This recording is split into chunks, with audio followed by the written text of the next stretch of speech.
Welcome, my darling dragon friends. Welcome, welcome.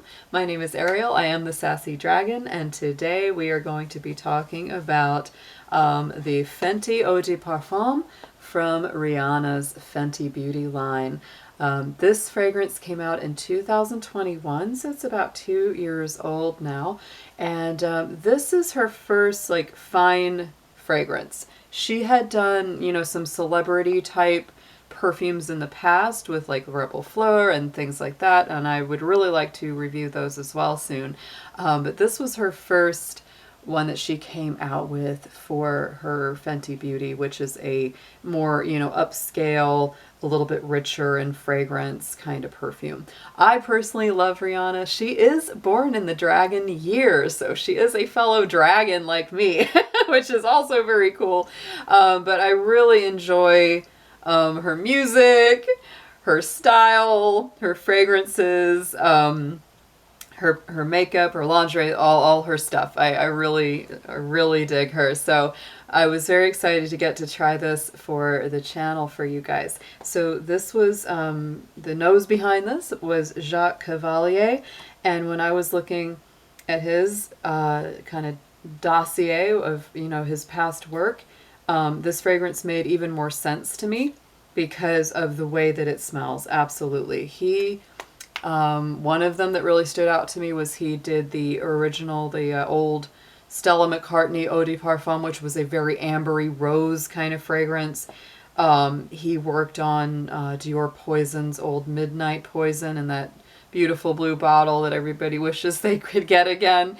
Let me think some of the other things. He did some of the older YSL fragrances like Cinema and Manifesto.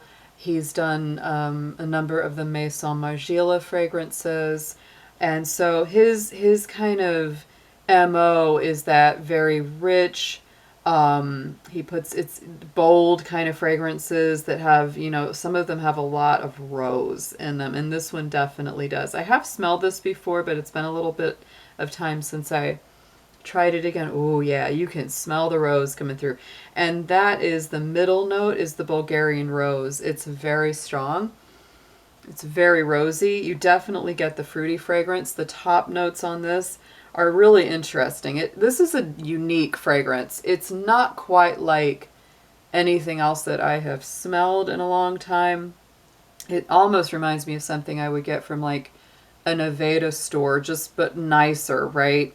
Even that ambery brown glass bottle that it comes in reminds me of like, it's almost like an apothecary or like something you put essential oils in, right?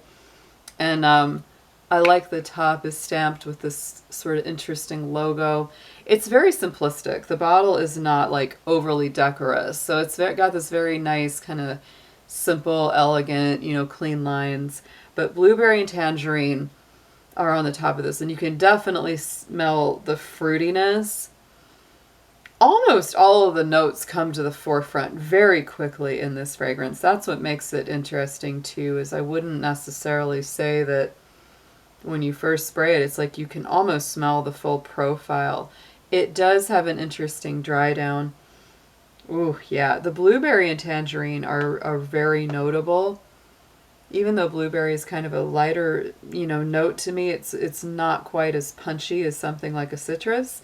But that geranium rose mix in the middle is really beautiful. The middle notes are Bulgarian rose, geranium, and magnolia. And magnolia can be a really hard floral note to pin down because I live in the South and we have magnolia trees everywhere that, bloom in that kind of mid to late summer. And they have a really kind of interesting scent. They're not sweet at all. They're kind of lemony, kind of musky. It's a really interesting smell. And so I do feel like they got the magnolia right in here. And the only reason that it feels a little more sweet than what a pure magnolia is in nature is because of the addition of the fruits. It's not an overly sweet fragrance, and I would say that this is like natural sweet compared to a synthetic or sugary sweet, right? It's not a candy kind of sweet.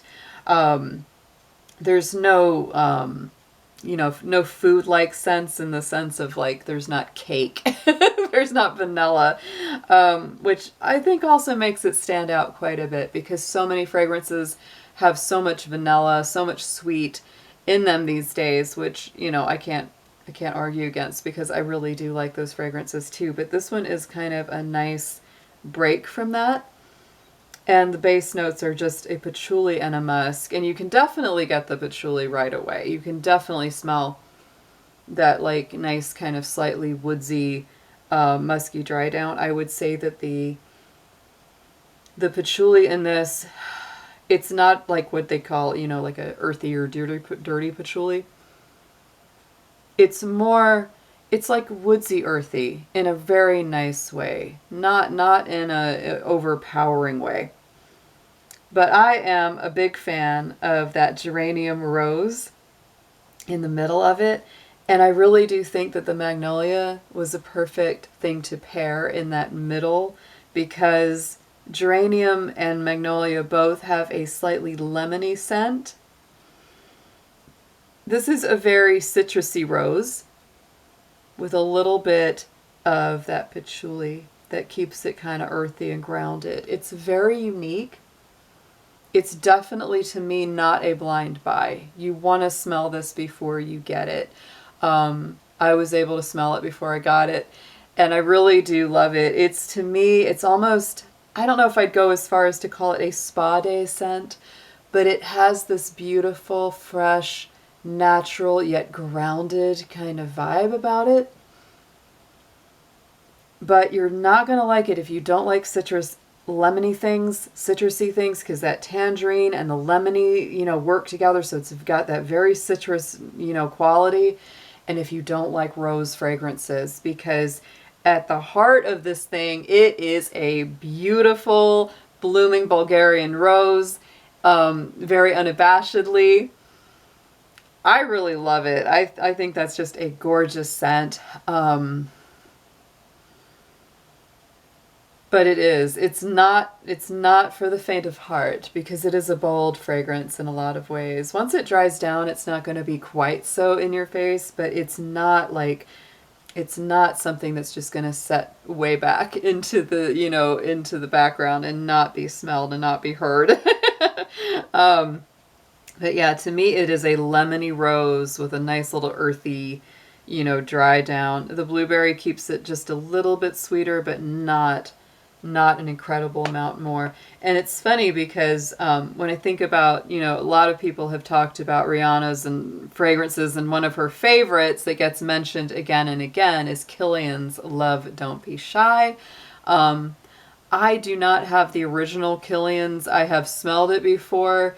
It's super pricey, and so the one that I like is a dupe by Dossier called Floral Marshmallow. I find that it has almost an identical scent to my nose to the Kilian version. It smells so good. It's super sweet though. Like it is a marshmallowy, orange blossomy, floral, you know, sweet ball. It really is. It's just so sweet. It's so different when you compare it to this, which to me is just more natural, more sharp, more fresh. You know, of course, definitely more unabashedly floral. It's a very different fragrance.